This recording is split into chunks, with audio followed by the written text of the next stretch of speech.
Bonjour et bienvenue à toi dans Lumière Divine, le podcast.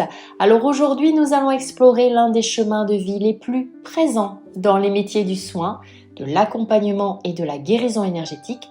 Je veux parler du chemin de vie 6 et plus précisément du code sacré 6.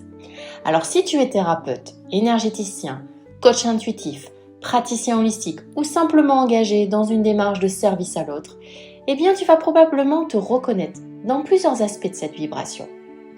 Alors je ne sais pas si tu me connais, moi c'est Céline, j'aide les thérapeutes à s'aligner avec leur mission d'âme.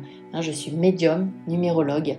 Et donc si tu es intéressé de découvrir ta mission d'âme, eh bien n'hésite pas à prendre rendez-vous avec moi. Tu trouveras le lien en dessous dans la description de cet épisode. Alors si tu n'es pas chemin de vie 6, je te conseille quand même d'écouter cet épisode. Pourquoi ? Parce que, à l'intérieur de toi se trouve un 6. Parce qu'il faut savoir que chaque année, tu vibres, en plus de ton chemin de vie, sur un nouveau code sacré. Et peut-être que cette année, tu es dans un code sacré 6. Voilà, donc, et puis peut-être qu'aussi, dans ta date de naissance, il y a un 6. Bref, tu sais, c'est un petit peu la numérologie comme en astrologie. En astrologie, on est tous les signes. Eh bien, en numérologie, c'est la même chose. On est tous les nombres de 1 à 9. Voilà, donc, par contre, si tu ne sais pas ton chemin de vie, rassure-toi, je t'ai mis dans le descriptif, en dessous de l'épisode, je t'ai mis le calcul pour que tu puisses le découvrir. Alors, le chemin de vie 6 est souvent appelé le chemin de l'amour, de l'harmonie et aussi de la responsabilité. Mais derrière cette définition se cache une réalité beaucoup plus profonde. Car le véritable apprentissage du 6 n'est pas simplement d'aimer, c'est d'apprendre à aimer sans se sacrifier. Et pour beaucoup de thérapeutes, c'est là que réside tout le défi. Alors, dans la numérologie vibratoire, le 6, il porte l'énergie du cœur. Il cherche naturellement à protéger, à apaiser, à réconcilier, à réparer. Là où d'autres voient un problème, le 6, lui, il voit une souffrance à soulager. Là où d'autres prennent leur distance, le 6, lui, il ressent instinctivement l'envie d'aider. Et cette vibration possède une capacité naturelle à créer un espace sécurisant. Donc les personnes se sentent comprises en sa présence. Elles se sentent accueillies, écoutées. Et ça leur permet de reconnaître inconsciemment chez le 6 une qualité rare, la capacité à aimer sans jugement. Et c'est précisément ce qui explique pourquoi tant de personnes portant ce chemin de vie se dirigent vers des activités thérapeutiques ou énergétiques. Leur âme est naturellement orientée vers le soin. Chez le chemin de vie 6, l'intuition émotionnelle est souvent extrêmement développée. Avant même que le client ne parle, le thérapeute ressent déjà quelque chose. Une tristesse, une peur, une tension, un conflit intérieur. Le 6 capte les déséquilibres relationnels avec une grande finesse. Et dans une séance énergétique, il peut parfois percevoir les blessures affectives avant même de détecter les blocages énergétiques. Car son radar principal est celui du cœur. Cette qualité est vraiment une force extraordinaire. Mais voilà, elle devient problématique lorsque le thérapeute commence à porter ce qui ne lui appartient pas. Et c'est souvent l'une des plus grandes leçons du chemin de vie 6. Dans les métiers du soin, le chemin de vie 6 possède une tendance naturelle à vouloir sauver. Sauver un client, sauver un proche, sauver un couple, sauver une famille, sauver un collaborateur et même parfois sauver le monde entier. Cette posture part généralement d'une intention sincère, mais énergétiquement, elle crée un déséquilibre. Pourquoi ? Parce que le thérapeute cesse alors d'accompagner pour commencer à porter. Il cesse d'être un guide pour devenir un réparateur. Et lorsqu'il prend la responsabilité du chemin de guérison d'une autre personne, il finit souvent par s'épuiser.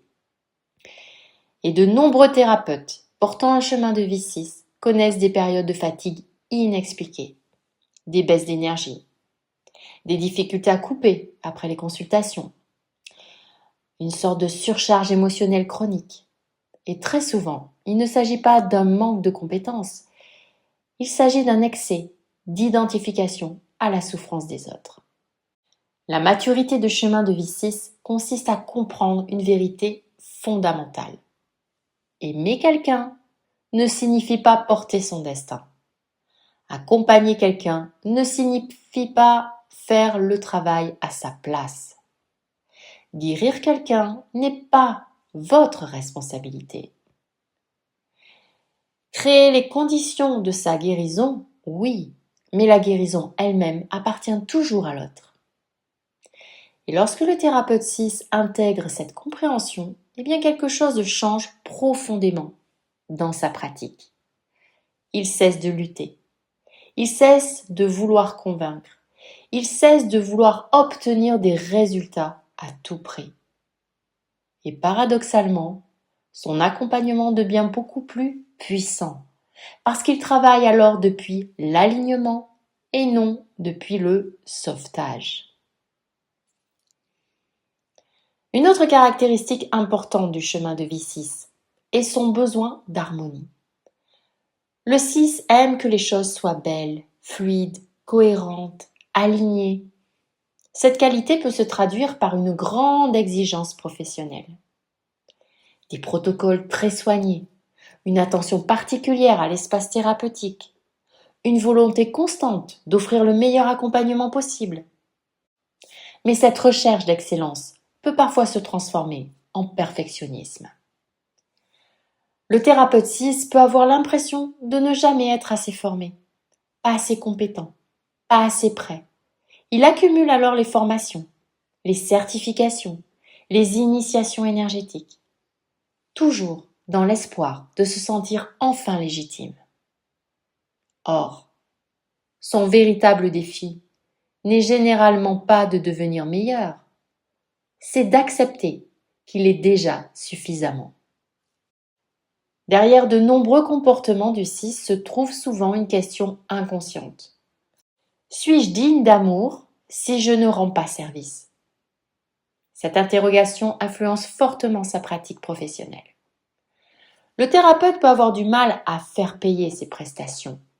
Il peut donner beaucoup trop, offrir des séances supplémentaires, répondre à ses clients à toute heure, dépasser constamment ses limites énergétiques, comme si sa valeur dépendait de ce qu'il apporte aux autres. Pourtant, la vibration élevée du 6 enseigne exactement l'inverse. Votre valeur n'est pas liée à ce que vous donnez. Votre valeur est intrinsèque.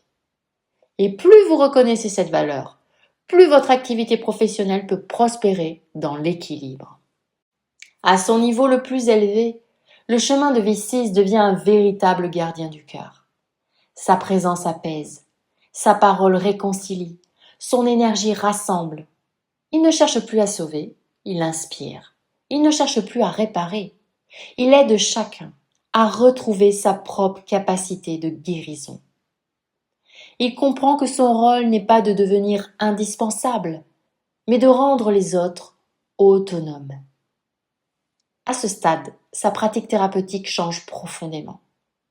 Elle devient plus fluide, plus légère, plus juste et paradoxalement beaucoup plus efficace. Donc si tu es thérapeute et que tu portes un chemin de vie 6, souviens-toi de ceci. Ta mission n'est pas de porter le monde. Ta mission est d'incarner l'amour dans sa forme la plus mature. Un amour qui accompagne sans contrôler, qui soutient sans s'épuiser, qui accueille sans absorber et qui comprend que la plus grande guérison commence toujours par soi-même. Merci d'avoir partagé ce moment avec moi et je vous retrouve très bientôt pour un nouvel épisode consacré à la numérologie et au code sacré. Donc nous verrons vendredi prochain le code sacré numéro 7.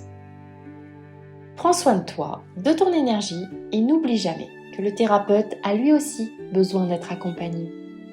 À très bientôt. Ciao.